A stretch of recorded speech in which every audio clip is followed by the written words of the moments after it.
Mergulnya istana ilmu berdiri, realisasi aspirasi murni, lahir generasi berkualiti.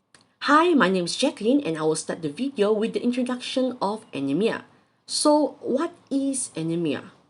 Anemia is defined as a decrease in the size or the number of red blood cell, or decrease in the amount of hemoglobin contained within a red blood cell when compared to normal.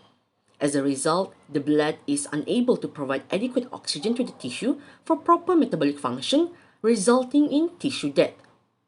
Anemia is a very common medical problem and affects different age groups, including children, adults, and older age groups. Anemia is not a specific diagnosis, it is rather a manifestation of an underlying disorder. In one study, anemia affects 20 to 40% of hospitalized patients. According to a study done by Dr. Ada Jarnadotir, iron deficiency anemia is the most common nutritional deficiency worldwide. Morphology of red blood cell can be seen from a blood smear, which usually done to observe if there is any presence of any underlying conditions. Therefore, it is important to know the normal morphology of red blood cells so that we can actually differentiate between normal and abnormal. The normal matured RBCs are uniform in size, which ranging from 7 to 8 micrometer and do not have any nucleus as compared to other cells. It has unique structure which are flexible and have this shape where it is to increase the surface area, like in the picture here. As we can see in the slides up here, it does not have any nucleus and have rounded, flattened shape like a donut with a slight depression at the middle part instead of the hole, which also known as biconcave. As I mentioned earlier, biconcave shape helps to provide more surface area in RBCs, which helps to increase the gas exchange in the tissue. So due to this normal size in oval or round shape, we often call it as normocytic. Other than that, red blood cells contain hemoglobin in the cytoplasm as in the picture. The red protein which is responsible to transport oxygen in the blood and give the pink to red color with a pale center in the red blood cells after the blood smear staining.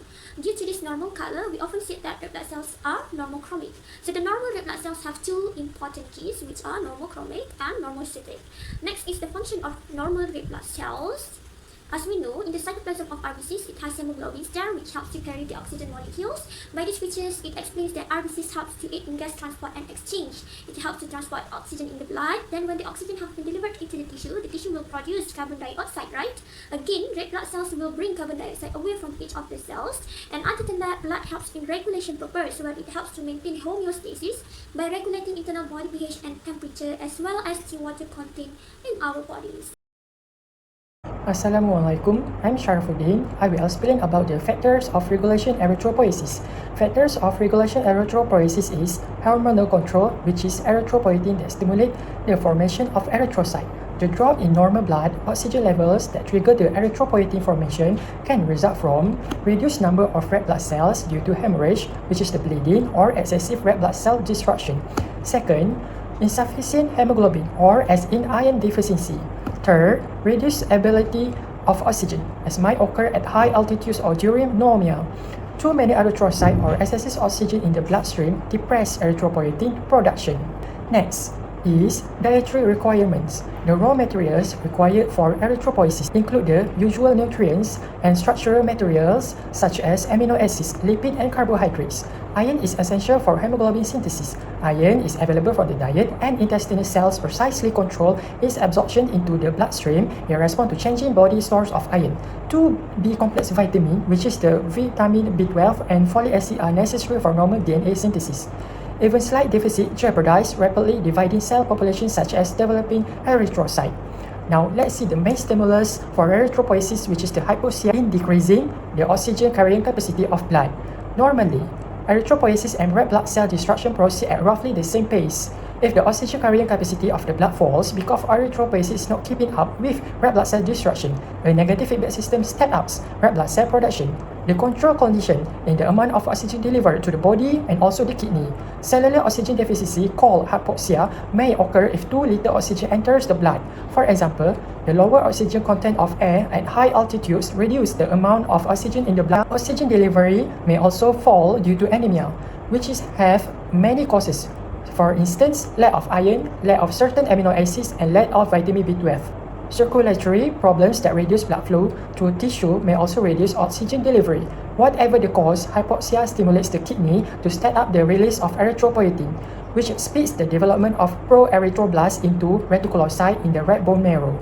As the number of circulating red blood cells increase, more oxygen can be delivered to body tissue.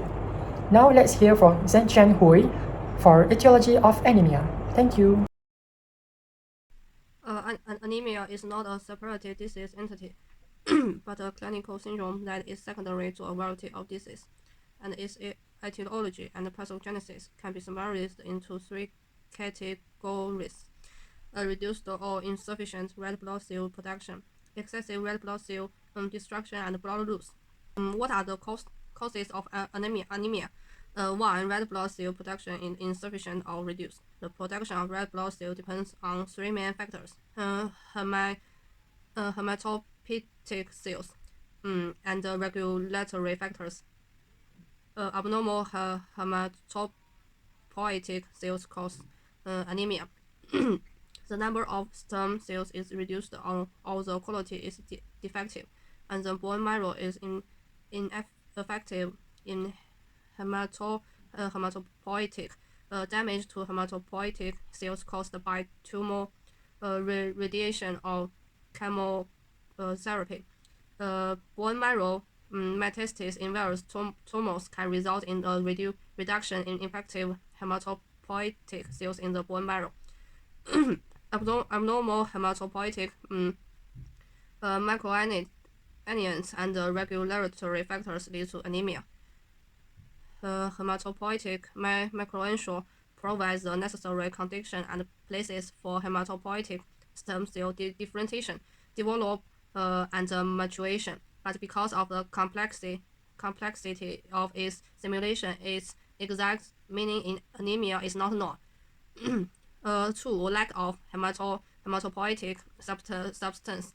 Folic acid and or vitamin B12 deficiency causes anemia of young cells, and deficiency of folic acid and or vitamin B12 leads to intracellular DNA synthesis disorder. 3. Iron deficiency leads to iron deficiency anemia. The main causes of iron deficiency are reduced iron intake. Too much iron is lost. Various diseases that cause chronic blood loss, increased demand for iron, and too much red blood cell damage. A common feature of this disease is the shortened life of red blood cell, known as hemolytic anemia. It is mainly caused by internal defects or external factors in red blood cell. Blood loss includes acute and chronic blood loss. Acute hemorrhage mainly causes changes in hematological mechanics, while chronic hemorrhage is the most common cause of anemia. I'm going to talk about the pathophysiology of anemia. Anemias can be classified on the basis of RBC, morphology, etiology, or pathophysiology. Morphology classifications are based on the cell size. Macrocytic cells are larger than normal and are associated with the deficiency of vitamin B12 or folate. Microcytic cells are smaller than normal and rare, associated with iron deficiency or genetic anomaly. Corresponding iron concentration are decreased. Iron deficiency anemia can be caused by inadequate dietary intake, inadequate gastrointestinal absorption, increased iron demand, for example, has pregnancy or blood loss and chronic disease. Vitamin B12 and folate deficiency anemia can be caused by inadequate dietary intake, decreased absorption, and inadequate utilization. Deficiency of intrinsic factor can be caused decreased absorption of vitamin B12. For example, pernicious anemia. Folate deficiency anemia can be caused by hyperuricization due to pregnancy, hemolytic anemia, myelofibrosis, malignancy, chronic spurt.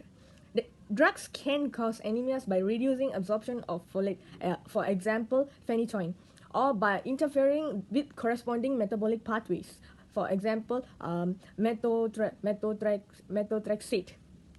Anemia of chronic disease is the hypoproliferative anemia associated with chronic infectious or inflammatory process, tissue injury, or conditions that release pro-inflammatory cytokinesis. The pathogenesis is based on shortened RBC, survival impaired marrow response, and disturbance of iron metabolism. Hemolytic anemia results from decreased RBC, survival time due to destruction in the spleen or circulation.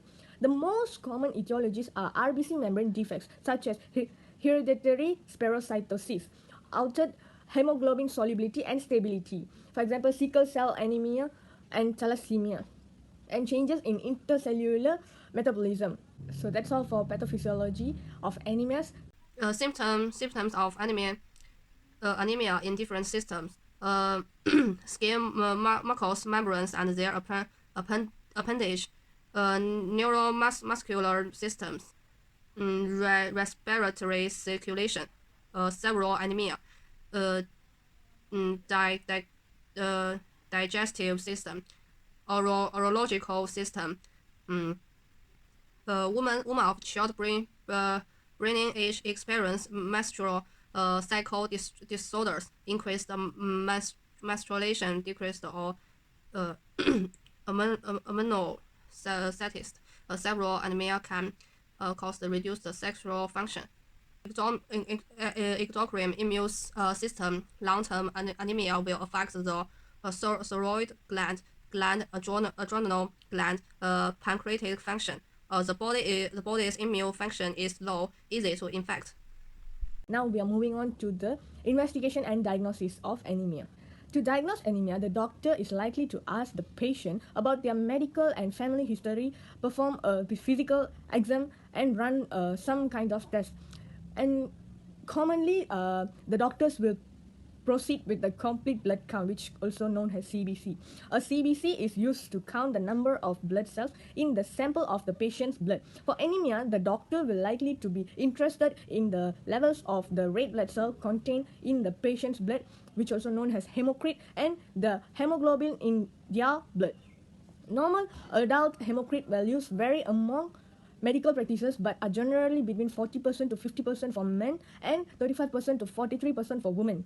Normal adult hemoglobin values are generally 13.6 to 16.9 grams per deciliter for men and 11.9 to 14.8 grams per deciliter for women. Numbers might be lower for people who engage in intense physical activity, are pregnant, or older age people. Smoking and being at high altitude might increase numbers. A test to determine the size and shape of the blood cells, some of the red blood cells might also be examined and for unusual size, shape, and color. So that's all from me. Thank you. Treatment and management. Anemia treatment depends on the cause. First, iron deficiency anemia. Treatment for this form of anemia usually involves taking iron supplements and changing the diet. Second, vitamin deficiency anemia. Treatment for folic acid and vitamin C deficiency involve dietary supplements and increasing these nutrients in diets. Third, anemia of chronic disease. Usually the doctors will focus on treating the underlying disease first. If symptoms become severe, a blood transfusion or injection of synthetic hormone normally produced by the kidneys, erythropoietin, might help stimulate red blood cell production and ease fatigue. Then, aplastic anemia. Treatment for this anemia can include blood transfusion to boost level of red blood cell. Then, for anemia associated with bone marrow disease, treatment of these various diseases can include medication, chemotherapy, or bone marrow transplantation. And the last one is sickle cell anemia. Treatment might include oxygen, pain relievers, and oral or intravenous fluid to reduce the pain and prevent the complication. For the management of anemia, first, following a healthy diet. Second, drinking enough water to stay hydrated. Then, avoid any exposure to chemicals that set off anemia. Next, washing hands often to avoid any infection, taking good care of teeth and going to the dentist as accordingly. And if there is any change in symptoms, then directly talking to your doctor and keep tracking the symptoms by writing them down in phone or the notebooks. Now I will pass to the Jacqueline. Thank you. In Malaysia, the overall prevalence of anemia in 2015 for those aged 15 years and above was 24.6%. Among Malaysian preschool and school-aged children, the Southeast East Asian Nutrition Survey's SENET study reported that the prevalence of anemia and iron deficiency was 6.6% and 4.4% respectively. As a conclusion, anemia is a very treatable condition. In patients with anemia, they will have a general sign and symptom which is fatigue and loss of energy. Dietary changes can naturally increase iron levels. Supplements can be taken for more severe cases. Best proof of anemia are complete blood count (CBC), peripheral blood smear, serum iron, and serum ferritin. That is all from my team. Thank you and stay safe.